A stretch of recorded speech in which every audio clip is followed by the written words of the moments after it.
Selamat pagi pemirsa, apa kabar Anda di pagi hari ini? Senang sekali saya Graciela Taime dapat menjumpai Anda dalam Berita Papua.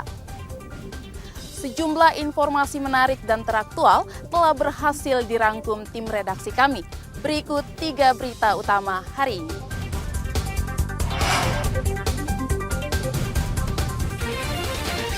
Enam kabupaten di Papua Tengah akan menggunakan sistem noken saat pencoblosan.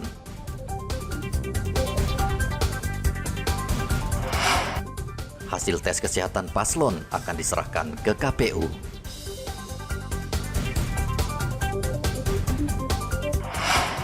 Pasokan melimpah, harga bawang dan cabai di Merauke turun.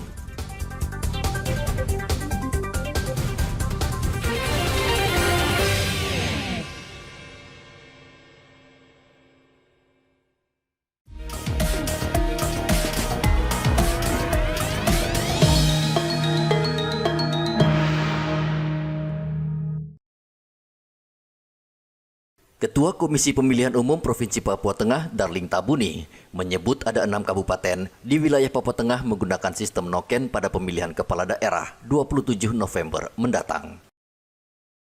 6 kabupaten di Papua Tengah tersebut yakni Kabupaten Puncak, Intan Jaya, Deyai, Dogiai, Puncak Jaya, dan Paniai. Sedangkan 2 kabupaten lainnya, Nabire dan Mimika, menggunakan sistem coblos. Menurut Darling, sistem noken merupakan bagian dari kearifan lokal yang difasilitasi KPU melalui keputusan Mahkamah Konstitusi dan peraturan KPU.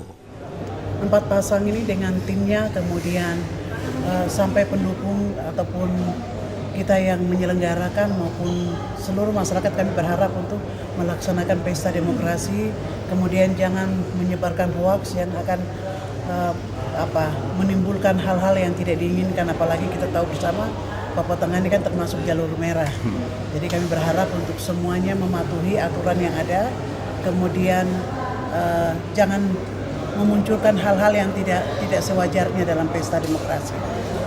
Di Papua Tengah ada yang menggunakan sistem noken? Ada. Itu ada di 6 kabupaten.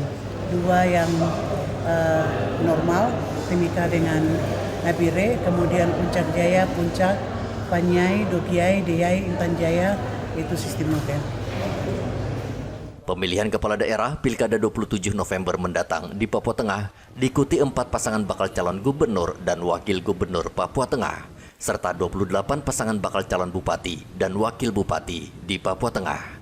Sejauh ini menurut KPU, situasi di wilayah Papua Tengah kondusif karena seluruh masyarakat dan para pendukung bakal calon sama-sama menjaga keamanan dan ketertiban di wilayah Papua Tengah. Sistem noken adalah sistem pencoblosan tidak menggunakan kotak suara, namun menggunakan tas adat suku Dani dan suku Me, Papua Tengah. Usai mencoblos surat suara, warga wajib memasukkan surat suara ke dalam noken sebagai pengganti kotak suara. Hendra melaporkan dari Nabire, Papua Tengah.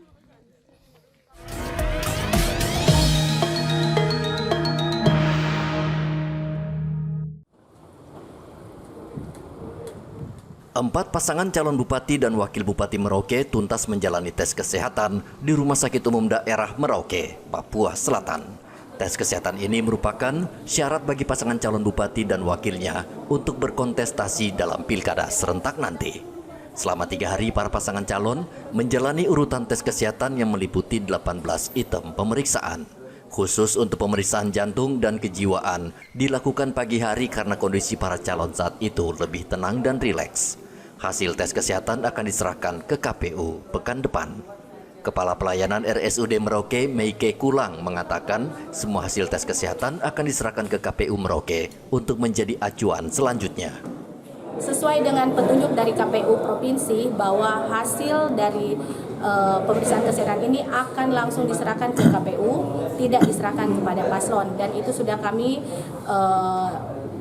sampaikan kepada paslon dan ada inform concern-nya bahwa paslon bersedia bahwa hasilnya tidak dia terima, tapi disampaikan langsung kepada KPU. Dari medis sendiri, apakah ada rekomendasi khusus penyakit apa yang mungkin menjadi terfokus daripada pemeriksaan ini?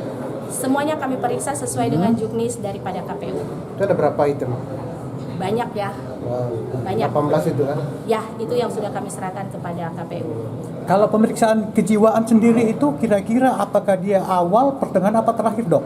Pemeriksaan jiwa itu kami fokuskan pada hari kedua pada pagi hari. Jadi di awal karena ada rekomendasi dari dokter jiwa kalau kita lakukan siang paslonnya mungkin sudah capek lelah, jadi hasil pemeriksaan apalagi MMPI dan wawancara psikolog klinis, wawancara dokter saraf dan dokter jiwa itu jadi di pagi hari saat paslon fresh sehingga pembacaan hasilnya tidak salah. Jadi ketika dari hasil pemeriksaan kami berharap aman-aman semuanya ya. Tapi ketika ada hasil yang perlu untuk tindak lanjut, kami akan tindak lanjuti. Seperti diketahui, usai pendaftaran di KPU Merauke, 4 paslon Bupati dan Wakil Bupati Merauke harus menjalani tes kesehatan. Jika di antara para calon mengalami gangguan kesehatan serius, KPU memberikan kesempatan bagi partai pengusung untuk mencari pengganti. Muhammad Ridwan melaporkan dari Merauke, Papua Selatan.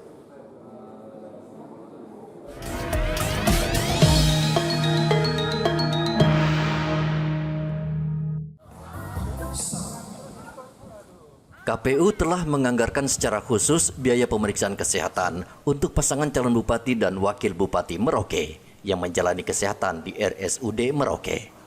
Menurut Ketua KPU Merauke, Roske Bubun, biaya kesehatan bakal calon kepala daerah sudah diajukan RSUD Merauke ke KPU, namun besaran biayanya belum dapat disebutkan. Pemeriksaan kesehatan ini semua ditanggung oleh KPU, yaitu KPU kabupaten ya, masing-masing karena sesuai dengan anggaran yang diberikan kepada kami untuk pemeriksaan kesehatan ditanggung menjadi tanggungan kami KPU kabupaten. Per orang kita sudah lihat ya ada rincian yang disampaikan oleh rumah sakit terkait dengan pembiayaan yang tentunya menggunakan standar sesuai dengan peraturan yang ada di peraturan Perbub ya, sesuai dengan harga sesuai dengan Perbub. Yang 33 itu kan, 3 ya. juta total. Tapi memang sebelumnya dianggarkan memang. Ya memang sudah dianggarkan karena memang dalam tahapan ini kan tahapan pemeriksaan kesehatan ini adalah persyaratan yang harus dipenuhi bahwa syarat calon adalah harus sehat jasmani dan rohani. Maka dalam proses ini KPU juga harus memastikan bahwa mereka yang berkontestasi dalam proses pemilihan ini adalah orang-orang yang benar dinyatakan sehat dan ini dibuktikan dengan hasil pemeriksaan yang dilakukan oleh tim medis. Tes kesehatan ini merupakan bagian dari tahapan pilkada karena KPU merasa berkepentingan dengan kondisi para calon sebelum maju dalam pilkada. Jika kondisi kesehatan mereka tidak baik, akan mempengaruhi jalannya pemerintahan saat terpilih nanti. Muhammad Ridwan melaporkan dari Merauke, Papua Selatan.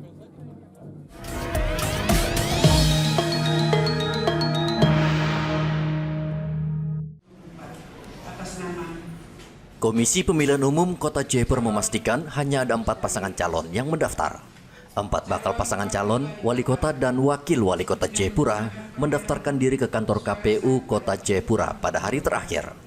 KPU telah menerima seluruh berkas persyaratan dari para calon dan akan melakukan verifikasi selama 1 bulan. Kami sampaikan bahwa setelah diterima berkas-berkasnya, berkas-berkas untuk dilihat di dalam aplikasi Silom, dan selanjutnya peserta pasangan calon wali kota dan wakil wali kota akan memeriksakan kesehatan di rumah sakit. Surat pengantar dari KPU sudah kami serahkan. Salah satu bakal calon wali kota Jayapura, Frans PK, yang juga mantan penjabat wali kota Jayapura, mengapresiasi kerja KPU Kota Jayapura sehingga proses pendaftaran berjalan lancar. Nah, dalam hal ini tentu kami bersyukur bahwa satu tahapan kita bisa lalui dan lancar dan juga memuaskan bagi saya bersama Pak Mansur ya. Sebaliknya, bakal calon Boy Markus Dawir meminta KPU membenahi daftar pemilih tetap Kota Jayapura yang menurutnya amburadul saat Pileg 14 Februari lalu. Terkait dengan DPT Kota Jayapura yang masih amburadul sampai dengan pemilihan Pileg 2024 14 Februari. Nah, ini yang kami tekankan minta ke KPU sehingga dalam pelaksanaan nanti kita dalam pilkada, baik kita pilih wali kota dan wakil wali kota Jayapura, juga kita akan pilih gubernur dan wakil gubernur Papua di Kota Jayapura ini. kami tadi sudah mintakan untuk DPT ini kita hargai rakyat Kota Jayapura dengan menyajikan DPT bagi rakyat sesuai dengan domisili. 4 pasangan yang mengajukan diri sebagai calon wali kota dan wakil wali kota Jayapura pada Pilkada serentak 27 November mendatang, yakni John Banuarou Darwis Masi, Boy Markus Dawir Dipo Wibowo, Franz PK Mansur, serta pasangan Abisai Rolo Rustan Saru. Dari Kota Jayapura, Papua, Hendra melaporkan.